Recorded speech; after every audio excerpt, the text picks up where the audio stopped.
Aqui nesse livro do Sloterdijk, o Making the Heavens Speak, essa edição aqui, já tem em português esse livro, tem uma ideia que me fez pensar no porquê que eu gosto de literatura grega antiga, e porque talvez as pessoas gostem, que ele diz de uma crise daquilo que é permanente, né? Daquilo que permanece.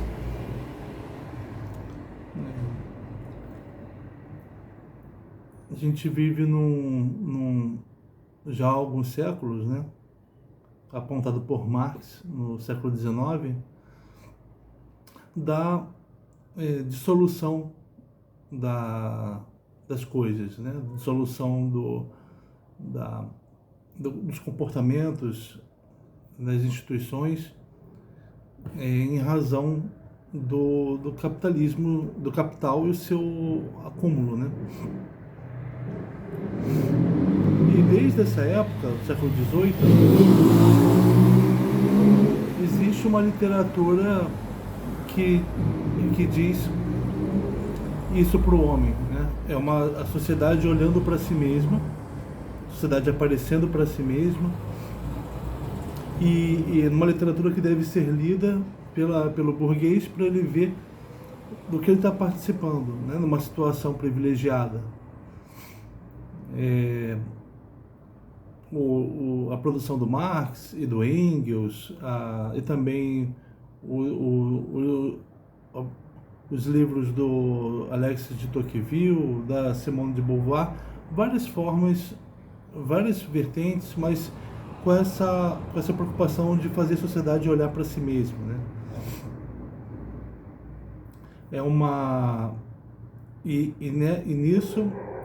E perceber da perda daquilo que é permanente, a dissolução daquilo que é permanente, a crise daquilo que é permanente, né?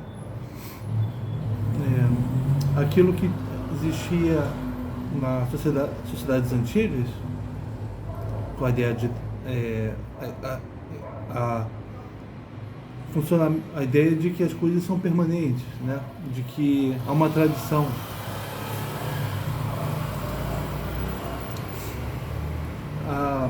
Os mitos sobre heróis, os mitos sobre deuses, como se deu a Guerra de Troia e o desenvolvimento dos seus personagens, e como a origem das cidades, a origem de Atenas, Tebas, a origem de Roma, são histórias que eram sempre retomadas pelos habitantes desses lugares como uma memória e uma narrativa sobre como se fez o lugar onde eles habitam e o surgimento dos valores deles, né? E isso formava tribos na época do Homero e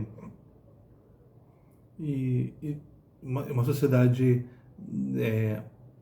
de nobreza, e depois as polis, que tinham suas leis elaboradas por elas mesmas, mas ainda viviam sob a ideia de que estavam num mundo ordenado pelos deuses, né? Essas sociedades antigas tinham a ideia de que as coisas permaneciam, né? Tinham tradições. Isso vai se perdendo. Isso começa a se perder no século XV, né? Com a abertura da Europa, com a busca dos europeus pelo novo mundo, né? A abertura da geografia, a mudança da ideia do outro, né? Deixa de existir o grande outro e passa a ver as diferenças, né? Os outros. Ao ponto de hoje nós dizermos que as coisas passam muito rápido, não temos tradições, né? Sentimos essa instabilidade no terreno, a ideia de que a sensação de que as coisas podem mudar. Talvez busquemos literatura antiga nós não vamos, como no seu sentido antropológico, para conhecermos esse povo que tinha a ideia da permanência, né? A experiência da permanência das coisas. Tem gente que se interessa por essa literatura, pelos mitos gregos, por exemplo, para afirmar, para copiá-los, tentar copiá-los hoje, não nos mesmos valores, mas dizer que segue tradições, né? Segue uma ideia de nação, valores tradicionais ligados ao seu país ou sua família. São pessoas que não gostam da democracia, porque ela envolve disputa, né? Ela envolve incerteza, né? São pessoas que querem, não gostam da democracia, né? Pessoas que gostam de idealizar líderes, né? Não criticá-los ou atribuir a eles um grande mal, né? Formas de idealização. E são pessoas que, quando se interessam pela literatura antiga, elas buscam ver ali a experiência delas que elas querem, né?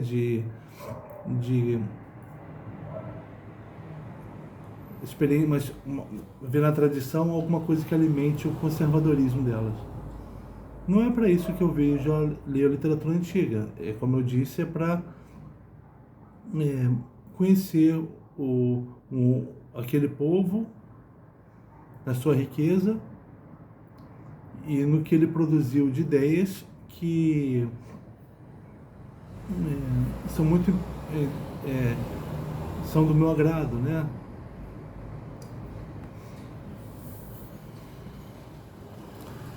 Já parou para pensar por que você gosta da literatura grega antiga? É para você conseguir pensar sobre as coisas ou para você buscar uma reafirmação, né? Olhar nos gregos uma reafirmação de si mesmo, né? Uma reafirmação conservadora de si mesmo. Eu acho que essas ideias de Sloterdijk ajudam, fazem a gente pensar nisso, né?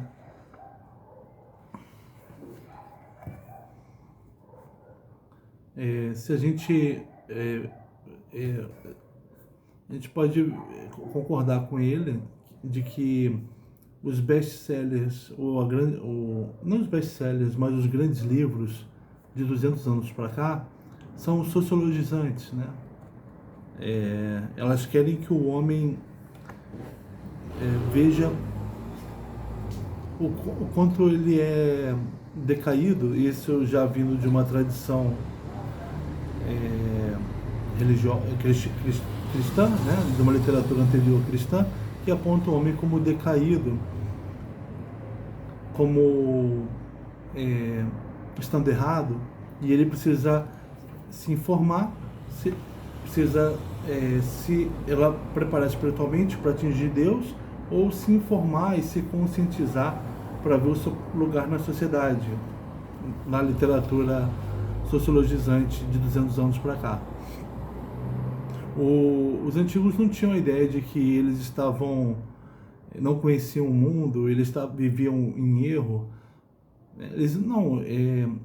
Eles tinham a ideia de que eles viviam no mundo, faziam parte do todo, não se separavam desse mundo, e eles precisavam conhecer a ordem desse mundo e se comportar conforme ela.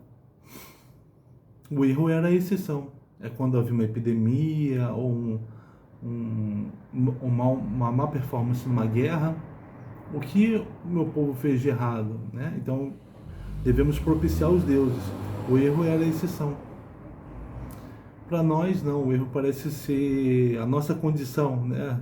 Uma condição de decaídos do ponto de vista cristão ou do ponto de vista é, de uma alienação social, né? E a literatura, então, para nos conscientizarmos,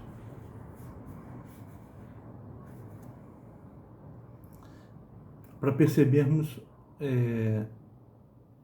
conscientizarmos, no caso do marxismo, por exemplo, do nosso papel nas relações de produção, e para os burgueses o papel de dominância. Uma coisa que hoje a luta de classes vira uma disputa pelo dinheiro. Não há classes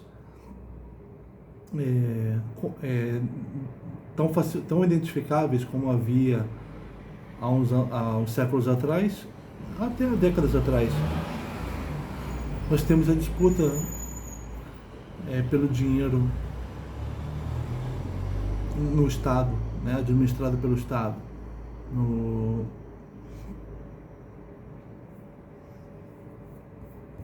Tem a busca pelos gastos sociais, ou tem a preocupação com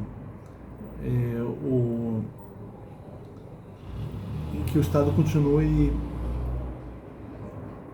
favorecendo aqueles que vivem que vivem de capital financeiro, né? Essa é a disputa.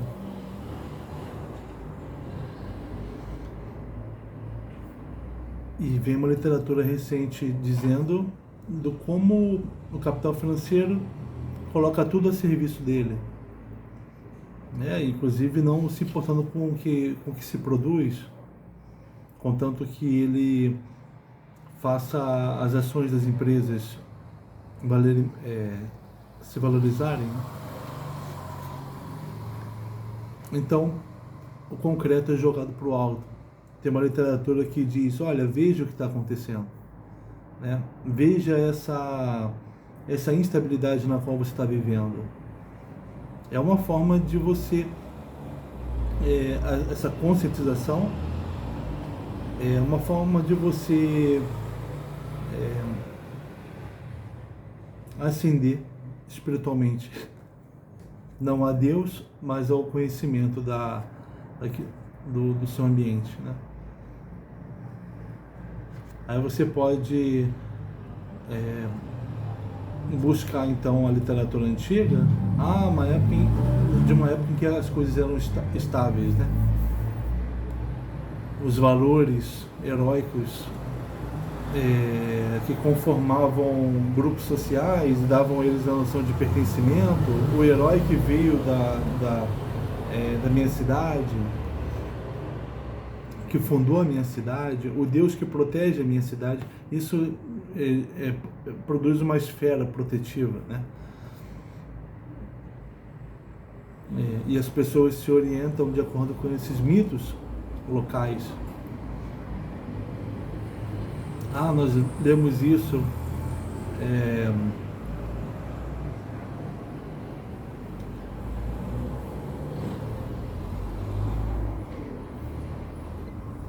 né?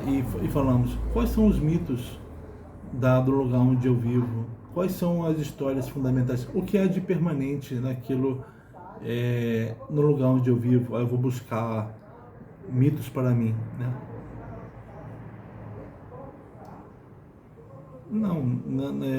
Nós não temos a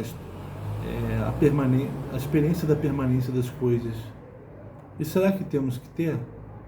Será que temos que criar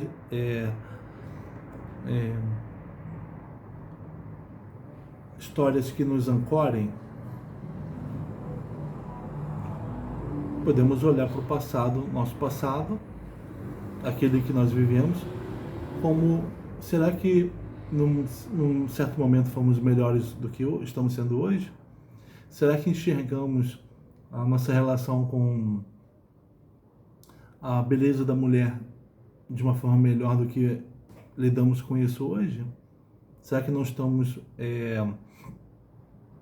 nos sentindo muito culpados demais para chamar uma mulher de de linda, de gostosa.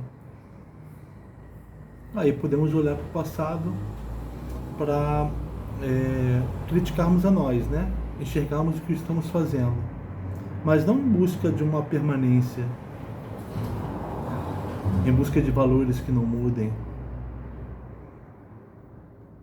Esse tipo de reação a gente não precisa ter ao constatarmos a transformação das coisas.